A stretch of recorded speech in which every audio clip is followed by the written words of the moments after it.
जवीम। आपका शुभ नाम? सुरेश मेहर बहुजन शायर। कहाँ से हैं आप? राजस्थान से। राजस्थान में कहाँ से? दौसा। दौसा से। तो जैसा कि ये जनसैलाब हो रहा है, जो अभी समझ में आ रहा है कि इनकी दो प्रमुख मांगे हैं। एक, पहले जेड प्लस सिक्योरिटी दी जाए। दूसरी मांग ये है कि उन पे सीबीआई जांच करी जाए, जिन लोगों ने इन पे गोलियां चलाई। लेकिन अभी 4 लोग ऐसे हैं जो हिरासत में भी हैं। इस पर आप क्या कहना चाहेंगे? देखो, चंद्रशेखर आज़ाद इस देश की जो 85% आवाम है उसका नेता है। एक ऐसा नेता है जो देश में कोई सा भी मुद्दा हो हमेशा हर मुद्दे पे बेबाकी से अपनी आवाज़ रखता है, हर समाज के साथ, हर पीड़ित व्यक्ति के साथ। जब उस व्यक्ति पर अगर हमला होता है तो ये लगता है कि इस देश के संविधान पर हमला हुआ है, इस देश के लोकतंत्र पर हमला हुआ है। आप सोचिए कि एक इतने बड़े लीडर पर हमला हो जाता है तो उसके समाज के लोगों के साथ क्या होता होगा, कैसा उन लोगों के साथ बर्ताव होता होगा। जब चंद्रशेखर आज़ाद पर हमला हो सकता है तो उन लोगों के साथ कैसा होता होगा, कैसे कानून व्यवस्था होगी। हर लोग क्या सरकारें चला रहे हैं, अपराधियों में डर नहीं है। अच्छा, इस हमले से अन्य लोगों को क्या फ़ायदा होगा, जिन लोगों की इसके पीछे मंशा रही होगी? नहीं, वो डर बनाना चाहते हैं ना। देखो, चंद्रशेखर आज़ाद ने एक मूवमेंट खड़ा किया है। जो मान्यवर साहब कांसीराम थे, उनके खत्म होने के बाद में जो क्रांति कमज़ोर पड़ गई थी उसको उन्होंने जन जन तक पहुंचाया है। चंद्रशेखर आज़ाद जैसे मैं तैयार हुआ, सब तैयार हुए, और आज युवा सवाल कर रहे हैं, आज सड़कों पे हैं, सब न्याय की मांग कर रहे हैं। तो वो इस आवाज़ को ख़त्म करना चाहते हैं। वो एक चंद्रशेखर आज़ाद को ख़त्म करके ये मैसेज देना चाहते हैं जातिवादी कि आप चुप रहो, नहीं तो आपके साथ ये होगा। कहने का मतलब वो हमारी जो न्याय की आवाज़ है उसको खामोश कर देना चाहते हैं। लेकिन मैं बता देना चाहता हूँ जातिवादियों को कि हर घर में चंद्रशेखर है, हर व्यक्ति में चंद्रशेखर है। चंद्रशेखर एक विचार है और विचार गोलियों से नहीं मिटते हैं। मैं एक शेर से बता भी देता हूँ ये कि वजूद इतना है हमारा, न सरकारें हमारे मसलों में दखल देती है। कि वजूद इतना है हमारा, न सरकारें हमारे मसलों में दखल देती है। हम अम्बेडकरवादी है बेटा, हमें देखकर बंदूक की गोली भी अपना रुख बदल लेती है ना। तो हमें देखकर बंदूक की गोली भी अपना रुख बदल लेती है। अच्छा, एक सवाल और आता है कि दलित समाज से ही प्रदेश की पूर्व मुख्यमंत्री रही बहन मायावती इस पर चुप क्यों हैं? देखो, वो उनका व्यक्तिगत अधिकार है, वो उनकी अपनी राजनीति है, हम उस पर कुछ नहीं कर सकते। वो उनका व्यक्तिगत अधिकार है, क्यों चुप है, क्या कारण है। लेकिन समाज तो चंद्रशेखर भाई के साथ है, हम चंद्रशेखर भाई के साथ हैं। अच्छा, इन दोनों में बड़ा दलितों का नेता कौन?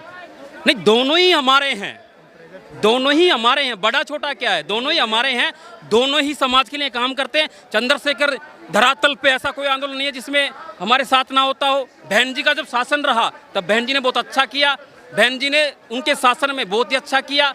अब एक व्यक्ति हमेशा तक नहीं रह सकता, तो आज परिवर्तन की जरूरत थी, तो आज चंद्रशेखर भाई है।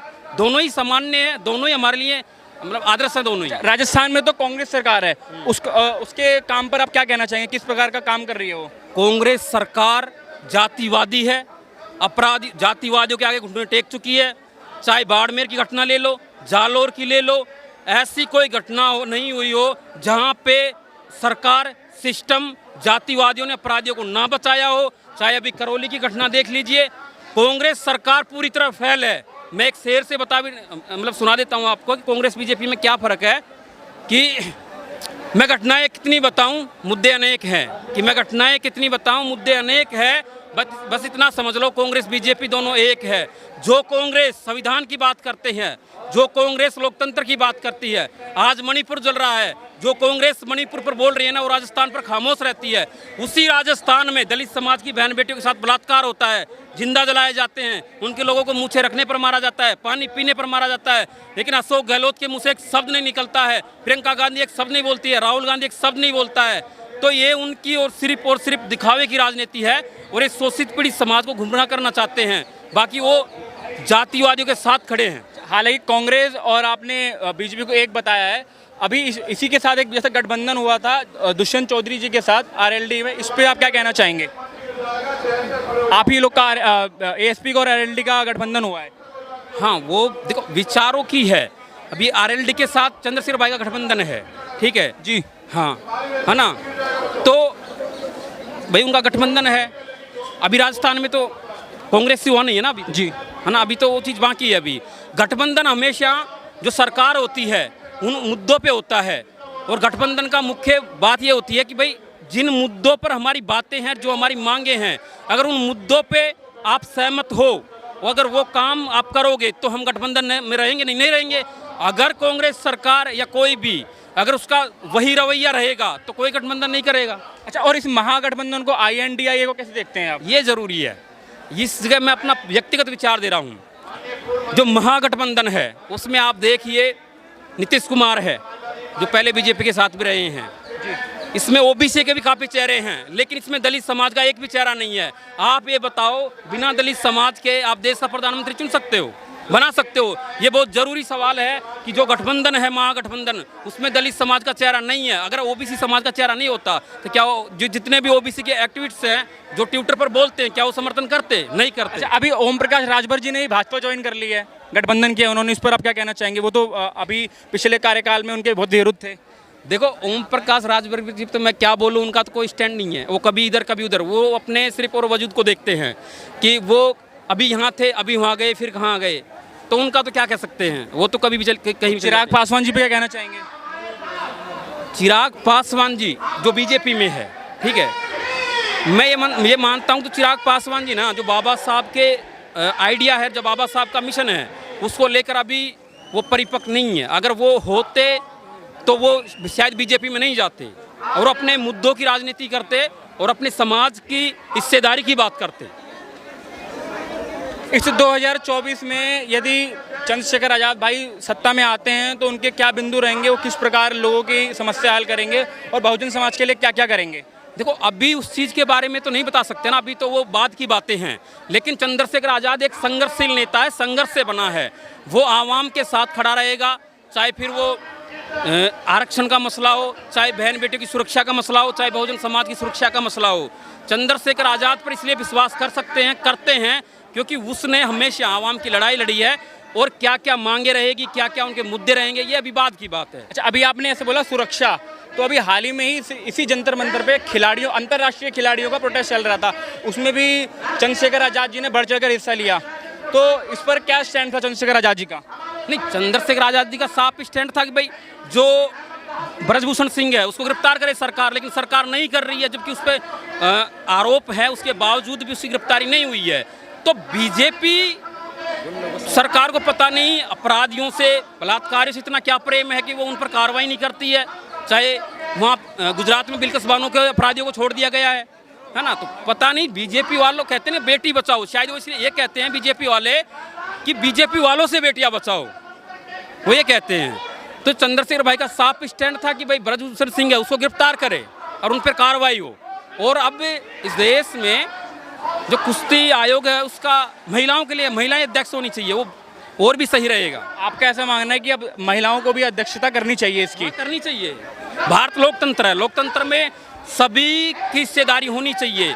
एक पुरुष और महिला दोनों बराबर है, कोई भेदभाव नहीं है, तो क्यों ना उनका भी होना चाहिए। अच्छा, एक आखिरी सवाल आपसे लेना चाहूँगा, ये आप लोग को इस महाजनसभा रैली में आने के लिए आग्रह कब किया गया था? तो कितने समय से ये योजना चल रही थी यहाँ आने की, या इस प्रकार का कुछ बताएं? इसका जब भाई पे जो हमला हुआ था 28 तारीख को, उसके 10-5 दिन बाद से ही ये सोशल मीडिया पे चल रहा था। मतलब अगर मोटा देखा जाए तो 15 दिन के अंदर यहाँ बुलाया गया है सबको, और जितनी जनता है ये 15 दिन के अंदर एकत्रित हुई है। हाँ, 10 दिन के अंदर बुलाया, 10 दिन के लिए बुलाया था।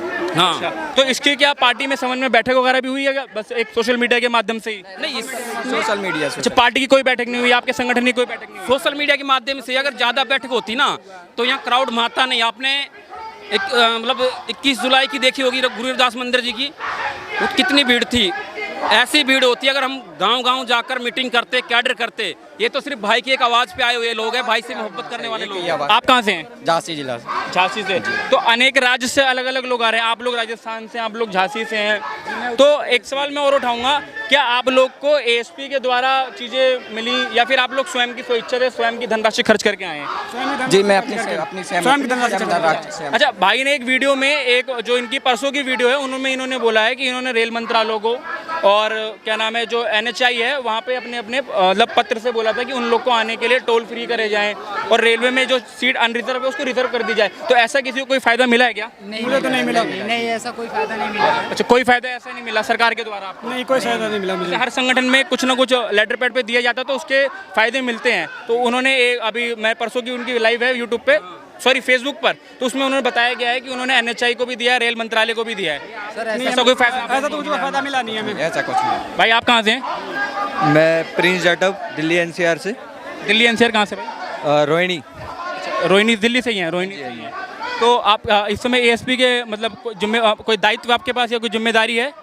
सबसे बड़ी कमजोरी तो समाज की जो लोगों को लगती थी कि समाज में एकता नहीं है, उसका आज परचम लहराता हुआ आप देख रहे हैं कि दिल्ली में किस प्रकार से लोग एकजुट हुए हैं। समाज को अभी इससे भी ज़्यादा ताकत दिखाने की ज़रूरत है और ये जो मोदी सरकार, आने वाली सरकार अपनी बननी चाहिए। इसी तरह यूनिटी, एकता दिखाते रहो। इसी के साथ क्रांतिकारी जय भीम। अच्छा, इसके इन पे जो गोली चली उनके पीछे कौन लोग हैं? उनके पीछे मैं कहना चाहूँगा कि कहीं ना कहीं यूपी सरकार से मिले हुए लिंक मिलते हैं, क्योंकि यूपी सरकार में बढ़ते हुए लोगों पर, हमारे दलित समाज पर हो रहे अत्याचार दिन पे दिन बढ़ते जा रहे हैं। अभी हमने देखना मणिपुर में जो खबर मिली है उसमें ही कहीं ना कहीं सरकार के तार जुड़े हुए मिल रहे हैं। तो हमें कहीं ना कहीं सरकार को ये धूल चटानी होगी कि ये दलित समाज कमज़ोर नहीं है, हर चीज़ से सक्षम है, ताकत से, बल से, शक्ति से, हर एकता में हमें एकता यूनिटी इसलिए दिखानी है क्योंकि समाज को कमज़ोर देखकर ये लोग फ़ायदा उठाते हैं इस चीज़ का।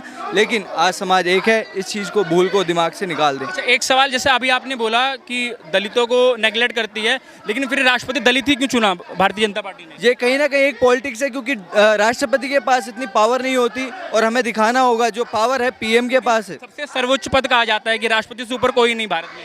सर्वोच्च पद इसलिए कहा जाता है क्योंकि वो दिखाने के लिए कि हाँ भाई अभी भी जाति प्रथा इस देश में नहीं है। लेकिन कहीं ना कहीं हमें देखा जाता है जो निचली स्तर पर गांव हैं, गांव निवासी हैं, वो इस चीज़ को बहुत अच्छे से जानते हैं कि आज भी समाज के व्यक्तियों को जूते में डालकर पानी पिलाया जाता है। तो ये कहीं ना कहीं बहुत शर्मिंदगी की बात है किसी महिला को, जो कि एक महिला है। देश कहता है कि बेटी बचाओ बेटी पढ़ाओ, इस कारण से कहाँ बेटी पढ़ पाएगी, कहाँ वो घर से बाहर निकलेगी। और कहीं ना कहीं ये बहुत बड़ी भूल कर रही है सरकार कि आने वाले कुछ समय बाद 2024 में ही सरकार को दिखा दिया जाएगा, मुंह तोड़ जवाब दे दिया जाएगा।